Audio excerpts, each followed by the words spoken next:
Les invités du Cercle Pierre d'Or, l'excellence immobilière. Ces professionnels construisent l'immobilier d'aujourd'hui et de demain. Rencontre avec des femmes et des hommes remarquables.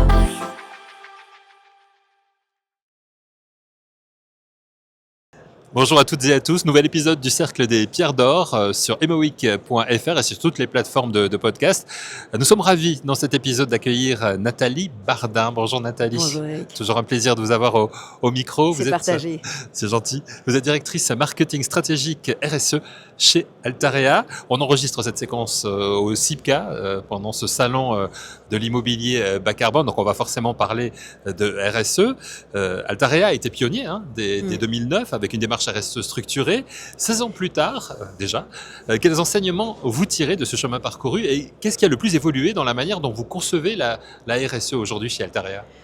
Alors moi, je pense que ce qui a le plus évolué, c'est que si on vient effectivement 16 ans en arrière, ce qu'on appelait à l'époque le développement durable, que maintenant on appelle la responsabilité sociétale des entreprises, c'était à côté de la stratégie.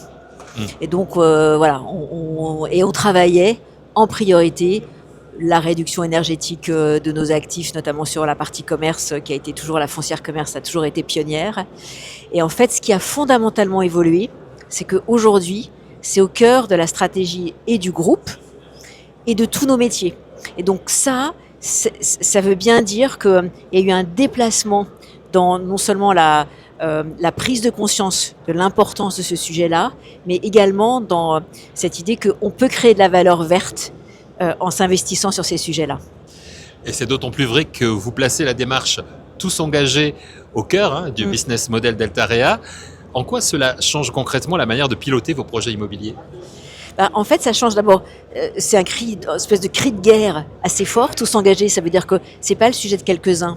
Oui. C'est bien le sujet de tout le monde, évidemment de la direction générale, mais de tous les collaborateurs. On peut tous quelque chose. Et puis ça change quelque chose parce qu'en fait, on a décliné une stratégie tous engagés groupe avec un certain nombre d'indicateurs, des reporting, puisqu'on est une société cotée, dans des traductions très opérationnelles avec des feuilles de route par marque.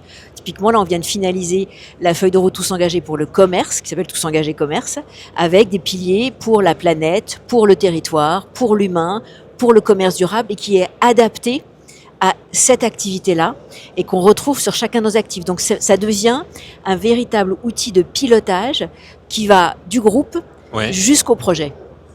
Ça veut dire que vous impliquez à la fois, bien sûr, les collaborateurs, la direction, on les informe, on les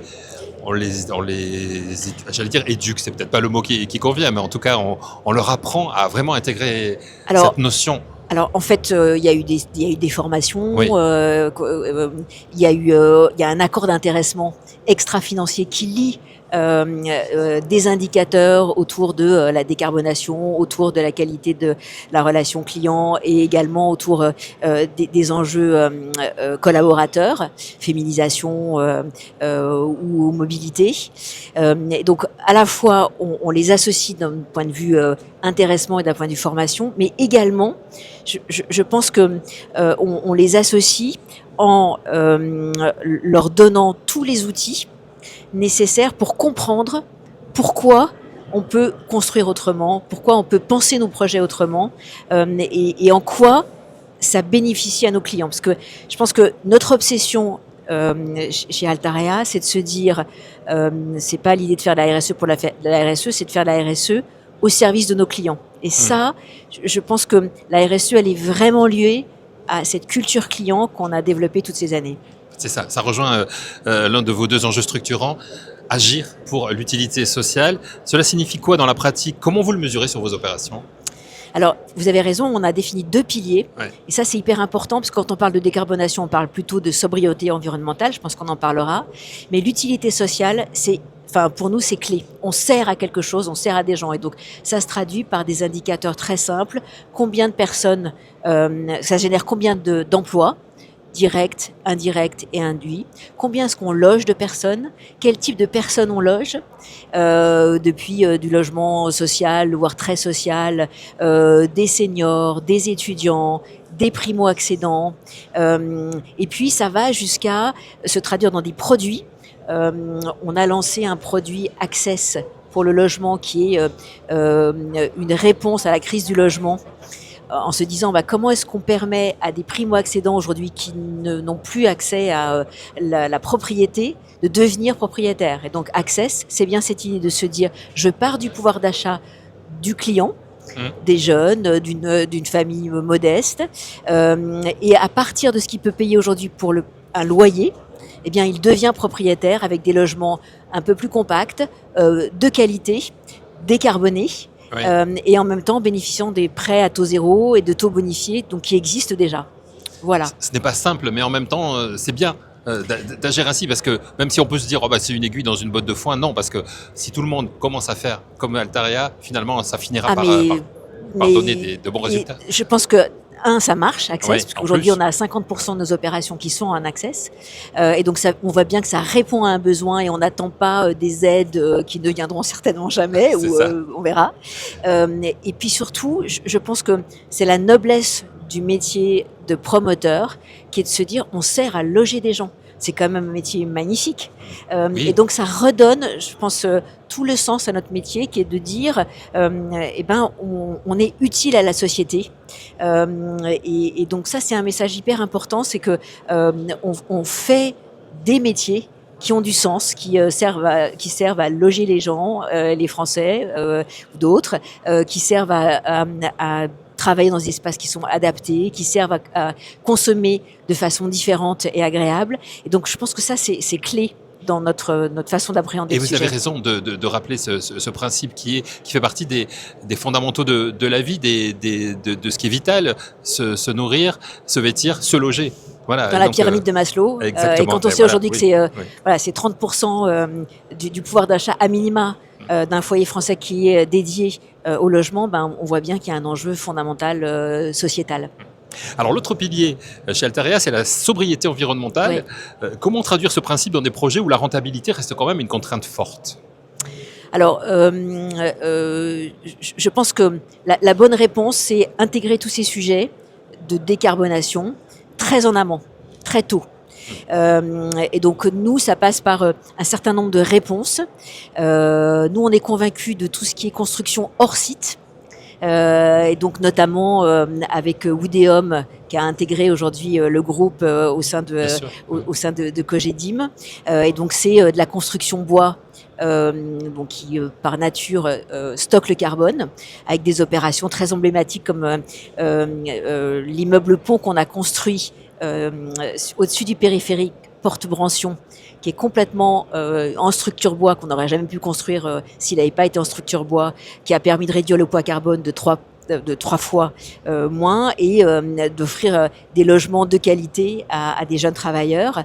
Donc ça, c'est une réponse qui est le hors-site, construire autrement. C'est aussi, ça passe par l'économie circulaire. On a une super opération aussi à Lyon qui s'appelle qui était l'ancien siège, un ancien siège d'une banque, et on a réemployé 44 types de matériaux. Donc oui. il y a un vrai travail très concret d'utiliser en fait la matière et de la réemployer. Donc ça, c'est une première réponse. Il y a toute la question de la réhabilitation. Quand on dit la sobriété environnementale, en fait, c'est le fameux éviter, réduire, contribuer. Dans le éviter, c'est moins on utilise de matière, moins on émet de carbone. Et donc ça, les réponses très concrètes, c'est avec une de nos très belles marques, qui est Histoire et Patrimoine, qui réalise des transformations de monuments historiques inscrits ou pas inscrits au patrimoine en logement. On va livrer là le pensionnat de Juilly, oui. Qui date de Louis XIII, et on en fait plus de 200 logements au dernier cri. Donc voilà, c'est une autre réponse où de façon plus parisienne, l'immeuble qui est le long de la gare Montparnasse, qui est Hopper, où on réduit le poids carbone de cet immeuble de 50%. Et puis peut-être le troisième levier dans cette sobriété, qui est clé dans la société et après l'été qu'on vient de vivre, c'est la sobriété. c'est la sobriété, c'est l'adaptation. L'adaptation. Et donc cette adaptation au changement climatique, ça passe par évidemment la végétalisation, la biodiversité, des réponses qui intègrent la nature et qui sont économes en eau. Peut-être un exemple, le chantier qu'on mène en ce moment, Gare d'Austerlitz. C'est un chantier d'un nouveau quartier et d'un quartier qui était peut-être un peu en déshérence et en tout cas très minéral. On va créer 2,2 hectares d'espace vert, en plus de commerce et d'une mixité d'usage. Donc voilà, donc c'est des exemples très concrets sur le fait que finalement cette sobriété environnementale, il n'y a pas une recette. Il y a avoir une réponse qui est le bon matériau, la bonne énergie, le bon projet au bon endroit, et en essayant de le prendre de plus tôt pour remplir cette équation économique. Et il faut réfléchir vite en même temps, parce que là, on le voit, l'évolution climatique, elle avance plus vite même que ce qu'on attendait. Absolument. Ouais. Vous avez lancé avec plusieurs de vos confrères un baromètre bas carbone. Quelles tendances clés ressortent? Comment ces résultats influencent vos décisions stratégiques? Alors, je ne sais pas si ça influence, mais en tout cas, ça envoie un message que moi je trouve optimiste. Oui. Ce que disent la quarantaine d'investisseurs qui ont été interrogés, c'est il n'y a pas d'ESG backlash. 95% disent on a une feuille de route de décarbonation et c'est en progression. Le deuxième enseignement, c'est on nous dit trop de normes. En fait, les investisseurs disent à 92%, en fait, les normes, elles nous ont été utiles, elles nous ont permis de progresser. Oui, et elles cadrent les choses peut-être. Exactement. Et elles nous obligent. Oui. Et puis le dernier enseignement, justement sur les normes, l'année dernière, quand on leur demandait quelles étaient leurs motivations pour décarboner, ils disaient les normes en priorité. Et cette année, les deux items qui remontent en priorité, c'est la prise de conscience du changement climatique, et 2, la création de valeur et la liquidité des actifs. Donc, on voit bien que ça arrive au business. Oui. Et tout à l'heure, on parlait de valeur verte. On voit bien que les investisseurs, ils ont bien intégré ça. Donc, et ça justifie peut-être un dernier chiffre sur ce baromètre, c'est que 54% des personnes interrogées estiment que le monde de l'immobilier est en avance par rapport à d'autres secteurs en matière de transition bas carbone. Et donc, c'est bien l'idée que on pense que cette prise de conscience, elle va avoir des effets et elle va se poursuivre. Et c'est ce que vous disiez au début en parlant de Altarea, c'est-à-dire que maintenant, effectivement, cette notion de bas carbone, elle est incluse dans le process. En fait. Mais aujourd'hui, nous, on pense que la ville se fera bas carbone ou ne se fera pas. Pour nous, c'est pas une option. Après, c'est trouver le bon rythme et les bonnes solutions. Rapidement, parce que le temps passe vite, Nathalie, c'est toujours un plaisir avec vous de toute façon, et sans flagornerie aucune, je le pense sincèrement. Un mot sur le prix BBCA, vous avez obtenu, on est dans le cadre du CIPCA, il y a eu un prix BBCA, l'association du bâtiment pour le bas carbone, et une belle opération que vous êtes en train de réaliser aussi à Paris. Alors, j'ai parlé du prix BBCA tout à l'heure, donc oui. On a obtenu, et on est très fiers de le prix BBCA pour cet immeuble pont porte-brantion Osta, qui est vraiment le fruit d'un travail de 10 ans suite à un concours en 2017 d'Inventons la métropole du Grand Paris. On a été deuxième également sur les labellisations BBCA, tout acteur confondu. Donc c'est une fierté parce que c'est quelque chose que c'est une association qu'on soutient depuis le début, auquel on croit, et on se dit que en 10 ans, on a fait du chemin. Donc ça c'est une fierté. Et effectivement, dans les actualités qui sont peut-être dans la continuité d'Osta, on a un immeuble qui, je pense, on sera amené à en reparler, qui est dans le 13e arrondissement de Paris, qui est un immeuble qui s'appelle Woodéum Paris Rive Gauche, qu'on va relancer là à la fin de l'année, et qui est un immeuble pont également. En structure bois, avec des commerces en pied d'immeuble, et qui va porter, je pense, toutes les innovations de ces immeubles bois de 4e génération. Et donc, il y a un gros enjeu. Je pense qu'on sera amené à en reparler prochainement. Vous savez que vous êtes toujours la bienvenue au micro de Imo Week. Pour terminer sur un plan plus personnel, Nathalie, quel est pour vous le plus grand défi de demain en matière de RSE dans l'immobilier? Qu'est-ce qui vous rend optimiste malgré l'ampleur des enjeux? Alors, je pense que le plus grand défi, c'est ne pas se décourager. Voilà, C'est le plus clair. grand défi, c'est de se dire, quels que soient les bruits que l'on entend, trouver son chemin, rester agile et surtout rester convaincu. Il n'y a pas de planète B. Et pour nos métiers, je pense qu'il n'y a pas d'autre solution que de trouver un chemin de la décarbonation qui soit à la fois vertueux, mais qui serve le bien-être de nos clients. On n'a pas envie de vivre dans des villes à 50 degrés qui deviennent invivables. Et donc, je pense qu'on a une partie de la solution, pas tout seul, mais et donc, je pense que l'enjeu essentiel, c'est rester convaincu, déterminé, engagé, comme on le fait, et jouer collectif. Je pense que la ville, on la réinvente tous ensemble, chacun avec nos niveaux d'exigence, mais ce collectif, il est essentiel pour que demain, on se dise, les villes que l'on laisse et les quartiers que l'on laisse à nos enfants, eh bien, ils seront agréables à vivre et on y sera bien. Voilà, on regarde devant avec le sourire qui est le vôtre, Nathalie. C'est un bel exemple. Merci beaucoup. Merci mille Merci fois. d'être venu partager votre expertise au micro de Imo Week. On À se retrouve bientôt. très vite, bien évidemment.